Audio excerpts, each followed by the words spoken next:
到底有哪3种房子真的是地雷？现在这个市场要特别小心，它已经人很少了，接下来会成交的更少。买房可是人生大事，好不容易存到了一笔头期款，如果不小心踩到地雷，该怎么办呢？所以我们今天特别请到了房产界的天王，他曾经有35年的房产经验，并且呢有成交了3000多笔买卖的记录，就是我们的叶国华老师。主持人好。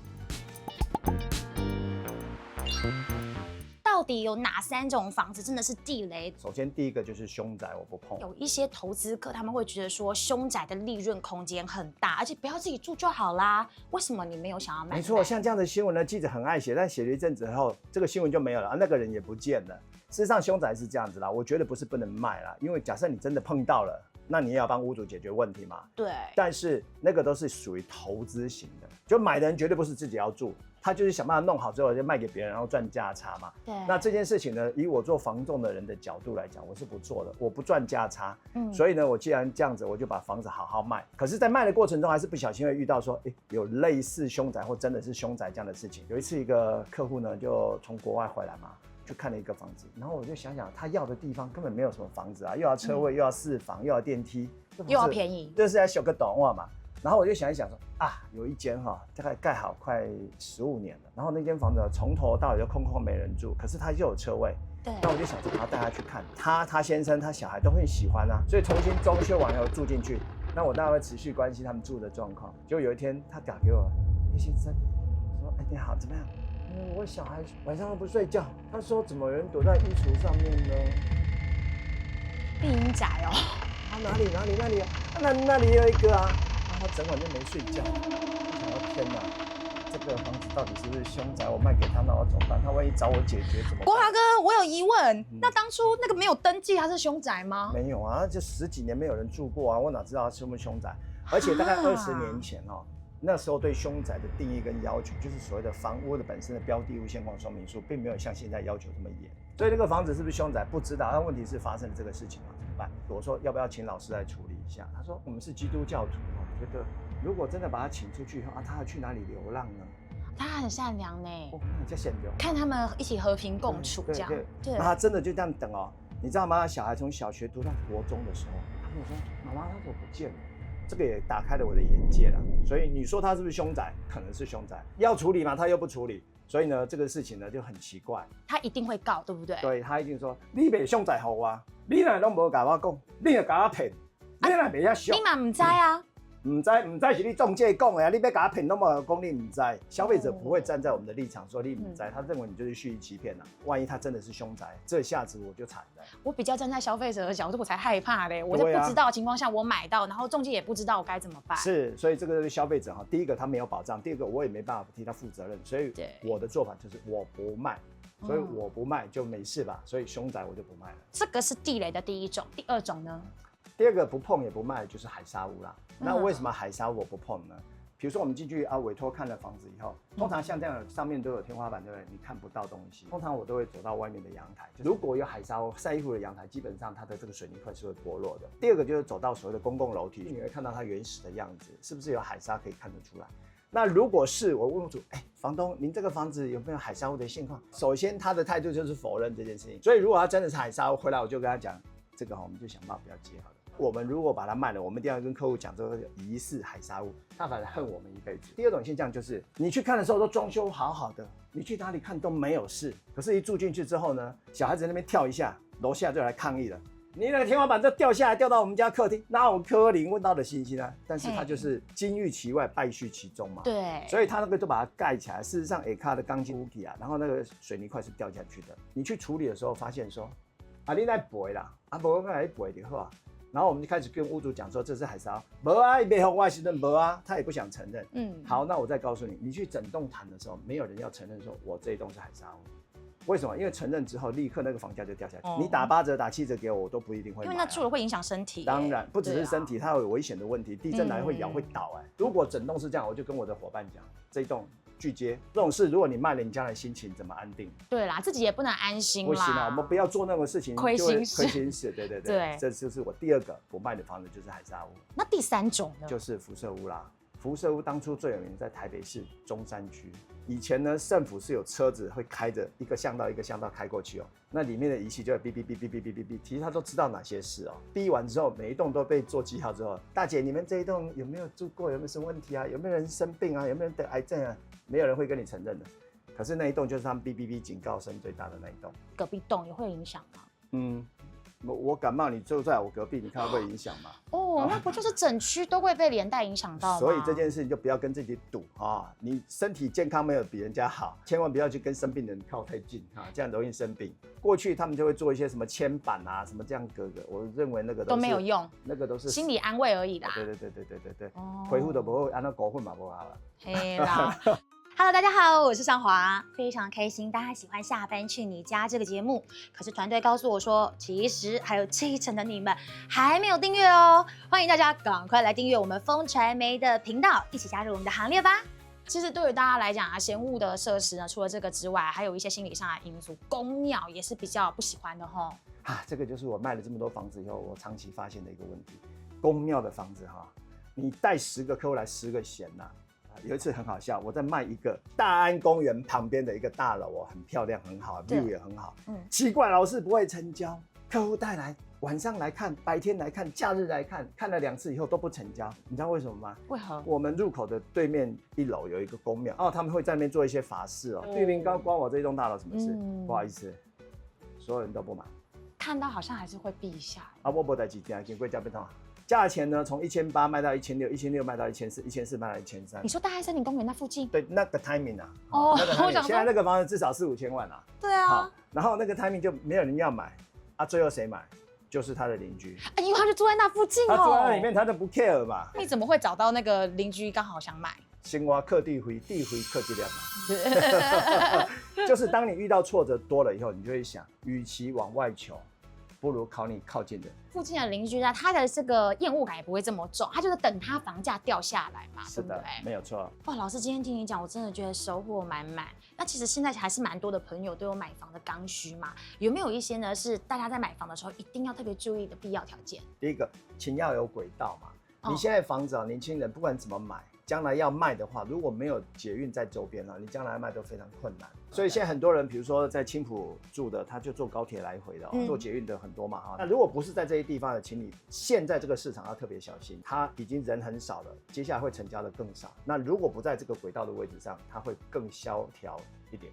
第二个呢，如果是有这个所谓的科学园区或者是这个科技园区的话，它也是重点。台北涨完，新竹涨完就涨台中嘛，台中涨完就涨台南跟高雄嘛，是不是都是有科学园区的议题？而且现在大家也会说，之前买房看容积率，现在是看含积率，有没有含台积电？这些事实上确实也是事实的保证，自己都亲自拜我的自己的侄子跟侄女在那个很低潮的时候就进场去了。那个房价现在涨1倍，600万现在已经涨到1300万。刚刚的新闻嘛，对不对？北市科，对不对？你看那个之前在那边卖的那个北市科周边的房子，定价最高到120，你看它现在成交135到140，哇，吓死人！就因为 NVIDIA 要去，它就这样。我想我到底下，因为它空气变得比较新鲜吗？你在凡尔赛哦，你就是要告诉我你买到底下哦。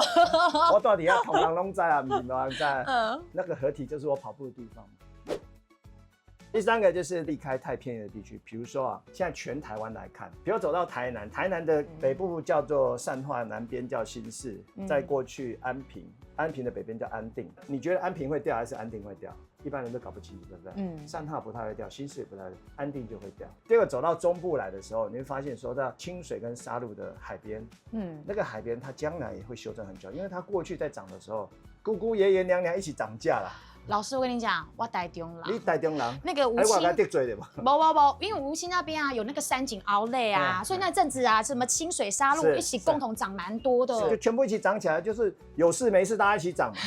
问题是说，当市场不好的时候，淹下的时候，谁撑得住，就要看得很清楚。那我刚才讲的轨道什么的，你在听什么3手线拍谁？3手线要挡起在后，淡水嘛讲有什么捷运有捷运会涨一波，捷运盖好之前会跌很多波，最后以后再涨起来。你没有那个命去等到那个timing，所以如果现在是台中的话，比较靠近海的，这些地方会修正的比较长，所以价格也可能幅度比较大。像北屯区比较偏远的地方，他也给你推个50-60万，那些房价不修正才有鬼。最近不是有很多案子在调价钱，叫你回去重签嘛？那个意思就是他都没有成交嘛，所以他势必要调低价格。所以你呢，现在挑房子一定要注意这些：第一个轨道，第二个园区，第三个太偏远的不要考虑，不能随便买，随便买你就会随便赔。那哪些地方现在可能还有一点点的空间可以增值，然后我们大家可以特别关注？比如说最近在谈的这个淡江大桥嘛，对，那淡江大桥通车以后，大家带来什么影响？到底是会影响呢淡海新市镇，还是影响淡水自己本身的房价？还是影响对岸的巴黎的房价？还是影响红树林、竹围这边的房价？首先，第一个，你现在早上上班的时候，淡水出来的人发现说，关渡大桥以前右线的2排都会塞车，然后就堵回竹围，堵回淡水。淡江大桥通车以后，淡海新市人全部从淡江大桥就穿过去了，直接过淡江大桥之后呢，到了这个巴黎，直接左转走龙米路或64号公路，就直接上去，更快就可以走到我们刚才讲的五股、新庄、三重。哇，4通8达。对，而且不用在关渡大桥上面塞车，关渡大桥反而空了。以前那一边的巴黎根本没人要去的，对，现在巴黎经过的人越来越多，桃园那边的人也很容易到淡水这个地方来，所以这两边的房价都高的时候，青埔是到60嘛，然后我们的淡海西市这也推到50-60，对不对？对，巴黎你知道房价多少吗？连30都不到，所以这两个跷蹼这么高的时候，这是凹陷区嘛。淡江大桥通车了以后，我的经验呢，率先会拉起来是这个凹陷区。跟当初我们新店捷运通车的时候，你发现说奇怪，台大这边房价100万。新店涨到69万，碧潭有约啊，涨到65万。万隆景美怎么还在40万？万隆景美不是台北市吗？它这是陷落区，而后来在补涨的就是万隆跟景美补涨拉起来，一样的道理。所以淡江大桥通车之后，我认为第一个会率先会补涨起来的是巴黎。所以我们还是希望它是一个变得更便利，但是还是不要到真的涨太多，让大家买不起的一个地方。这个节目就不要太多人看啊，偷偷去看，赶快去买啊，越多人买就越来越贵，这个优势就不见了。所以呢，淡水巴黎这边呢，有交通利多。那林口跟三峡呢，已经涨很久啦。林口还在持续涨啊，还在涨哦。林口 A7、A8真的是越来越漂亮，越来越有。觉得生活机能也好。那三峡呢？你去三峡那个大学城里，机能也是非常完整的，非常好，捷运也都过去了，三鶯线啊什么等等。所以三峡莺歌基本上还有这个林口的房价遇弱不易啊，对，它会维持平稳。将来如果说全台湾的房价会涨啊，这些地方也会补涨上来。那最后呢，就看到台南的地方哦，我们可以看到，因为台积电嘛，可是其实 LM 特区好像现在也是涨很多，都已经听说现在有点在回跌呢。LM 特区也都是在台南科学园区的前面嘛，因为那个都是新兴区啦。台积电现在的人是几千人、上万人要移到亚利桑那州去嘛，没错，所以它的买盘是下降的，相关的买盘是下降，所以这些区域会需要一点时间的调试。这35年的从业生涯当中，有没有哪一个案例是让你印象超深刻的？我那时候就调到天母区了，我在想天母最难卖的房子在哪里啊？阳明山的别墅要是没卖过，这辈子又没做过中介。结果我们那时候呢去接这个阳明山的案子很难接，然后有一间呢，这个房子呢，正好这个屋主呢，刚好要被银行银拍，不是法拍是银拍。那我一看这个房子，银拍多少钱？什么委托我们5000万、2000万而已就要把它拍掉？那为什么不用卖的呢？还是卖个2300、2600？那屋主至少还有600块啊，对不对？那你让他拍，他的2000搞不好还不够嘞，要不然1800就把它拍掉，他还欠银行200。我就想说，一定要想办法把它拍回来。刚好就是有一对夫妻有钱有闲钱嘛，说啊，今嘛厝敢会使买会使投资一个，走来看一间5000万的，你有看加油？我哪买得起？没那济，咱来银行甲标一下看卖啊，2000万就被我们标到了。真的2000万就4折呢！对，然后这个屋主一谈真的被他标到，就说那你要帮我卖掉呢？很好卖啊，你4折随便乱卖，你都让他赚几千万吧。那我就想到我自己认识的一对姐妹，也住在这个士林天母区。我想到这个房子那么大，才2000万，他买到，给他赚个几百万对，搞不好就可以卖掉。我就带那对姐妹上去，一看到我就把1、2、3楼的天窗打开啊，他们就这样1楼、3楼看。然后我到3楼打开走下来的时候，很奇怪，人也不见了，结果他们都在车上，给门关，过来跟照，都被逮鸡跟照。那房子是没有人的嘛？对。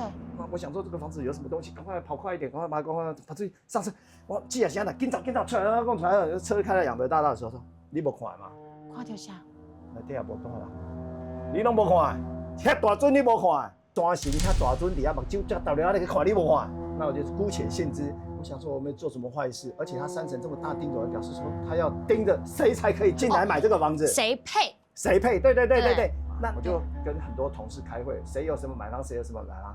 大概都会跟我回报嘛。对。那有一次开会的时候，你的客户都在看哪里？然后他预算只有2000万，他讲。我说他那种预算怎么可能买到他要的房子？我说有一间不错。